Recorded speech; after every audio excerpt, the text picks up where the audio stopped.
Bienvenue dans Par le Sud passe à table, la nouvelle saison gourmande du podcast de la région Sud. Comment la gastronomie du Sud a conquis le monde ? Comment un art culinaire s'érige en art de vivre ? Qui sont les femmes et les hommes qui œuvrent en coulisses ? Sur tout le territoire, des personnalités ont des histoires extraordinaires à nous raconter. Partons à la rencontre de chefs cuisiniers, de sommeliers et de producteurs qui incarnent le Sud de la plus belle des manières, en titillant nos papilles. Aujourd'hui, on vous emmène dans les Alpes de Haute-Provence, à la rencontre de Mélanie Grimaud. Cette jeune agricultrice cultive avec passion des fleurs comestibles et maîtrise l'art de la cueillette sauvage. Colorées, délicates, pleines de saveurs, ces fleurs trouvent désormais leur place dans les assiettes les plus raffinées. Crues, en salade ou en touche finale sur un dessert, elles séduisent les chefs comme les gourmets. Mélanie a très tôt développé un lien fort avec les plantes et la nature.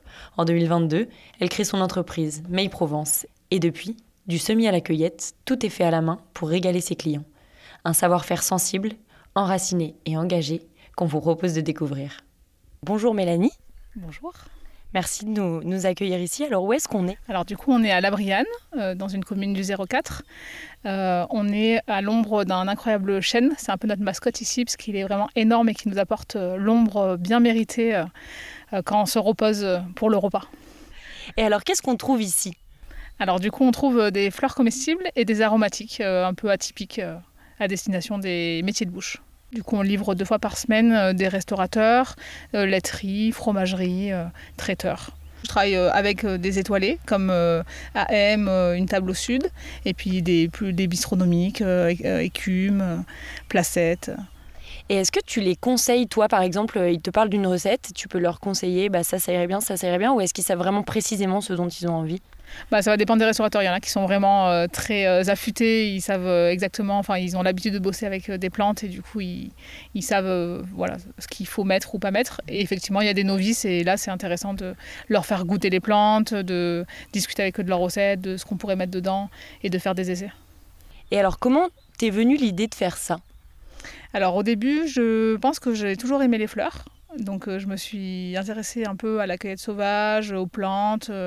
Donc naturellement, je me suis orientée vers une formation un peu professionnelle sur l'agriculture. Et en fait, pendant mes stages, j'ai fait des stages dans une association marseillaise qui s'appelle Be Good et qui ont arrêté l'année où moi j'ai commencé. Donc j'ai repris en fait leur formule et j'ai pris la suite de ce qu'elles faisaient déjà sur Marseille.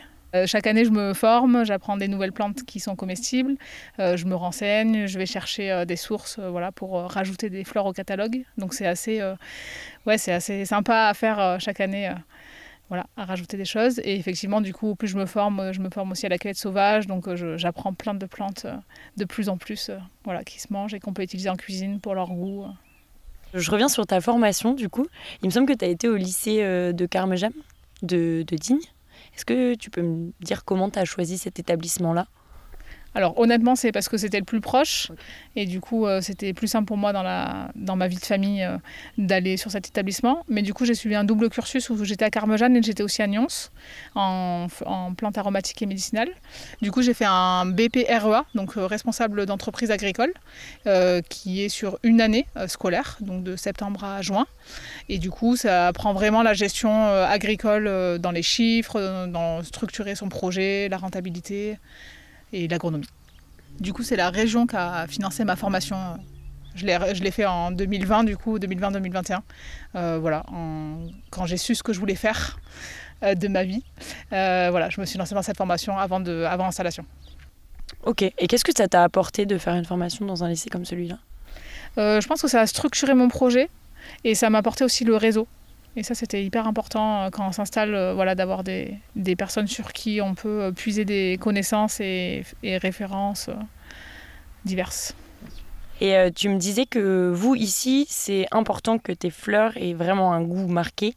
Et ça vient notamment de la manière dont tu les cultives. Est-ce que tu peux me dire quelques mots là-dessus ? Oui, bien sûr. Effectivement, on a un peu la connaissance commune qui dit que les fleurs n'ont pas de goût. Et effectivement, il y en a qui ont vraiment beaucoup de goût. Que ça va être de l'agrumes, de l'iode, de l'anisée. Ici, on cultive beaucoup en plein champ. Donc, du coup, elles sont dans la terre, soumises aux intempéries, à la chaleur, au froid, à tout ce qui se passe ici. Donc, du coup, elles ont beaucoup plus de goût que des fleurs qui seraient cultivées en aéroponie ou en aquaponie sous serre. Il y a 1 hectare de cultivable.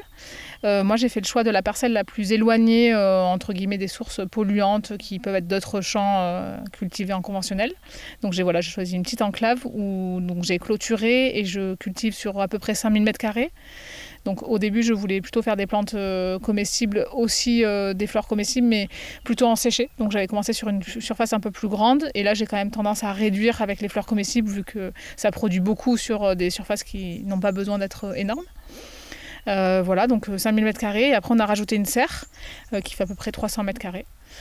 Ok. Et alors ici, qu'est-ce qu'on trouve un peu comme fleurs selon les saisons ?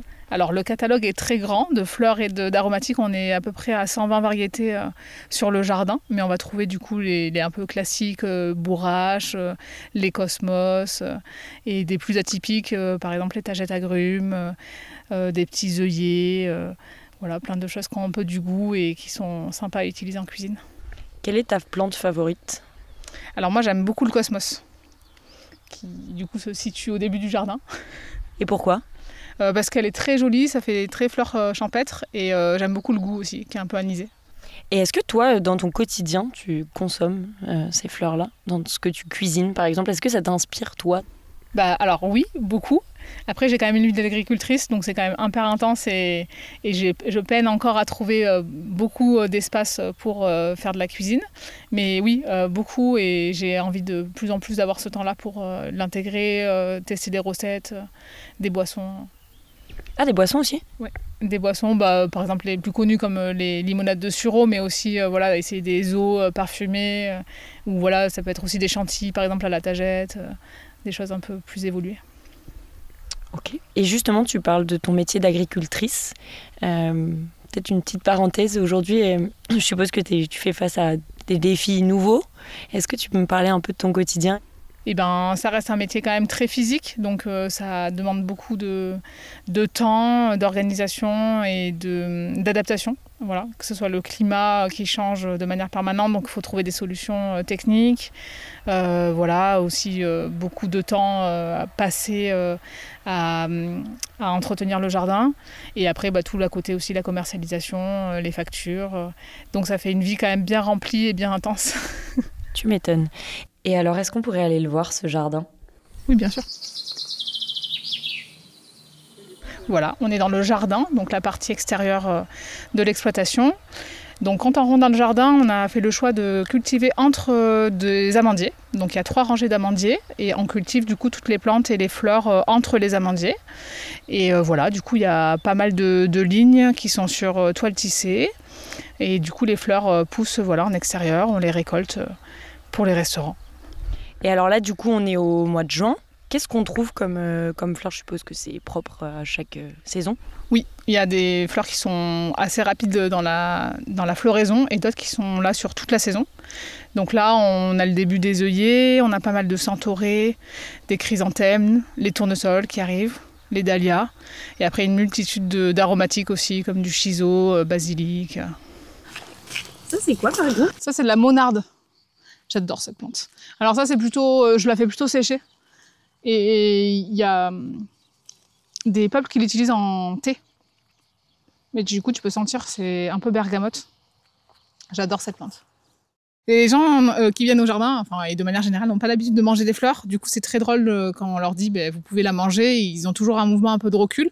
Et pareil, quand je fais de la cueillette sauvage, il y a beaucoup de gens qui s'arrêtent pour savoir ce que je fais. Et du coup, je leur dis je cueille des fleurs pour les restaurants et tout. Et ils ont toujours un peu un air dubitatif.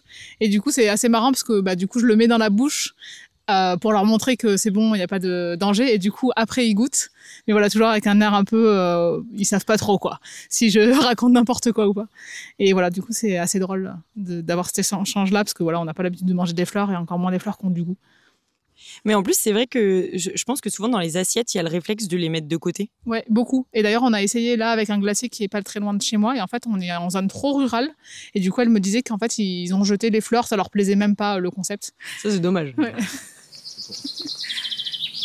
Est-ce que tu as quelque chose à ajouter dans tout ce que tu m'as dit là ? J'aime beaucoup ce que je fais. Je m'éclate dans ce que je fais, c'est beaucoup de recherches sur les plantes qu'on peut proposer, beaucoup de recherches aussi dans la cuisine et des recettes. J'aimerais vraiment développer ce côté-là, être plus en cuisine, pouvoir proposer des choses, tester des combinaisons de plantes, parce que je trouve qu'elles sont à la fois beaucoup utilisées, à la fois très peu dans leur saveur et les associations qu'on peut faire avec des légumes ou des fruits. Mais sinon c'est super, c'est physique mais c'est super. Eh ben merci, c'est une bonne conclusion. Merci de nous avoir reçus. Merci à vous. C'était le dernier épisode de Par le Sud passe à table. Merci de nous avoir suivis tout au long de ces aventures gourmandes, à la rencontre de celles et ceux qui font vibrer nos papilles et notre territoire. On se retrouve très bientôt pour une nouvelle saison, de nouvelles voix et toujours cette même envie de faire rayonner les talents de notre région.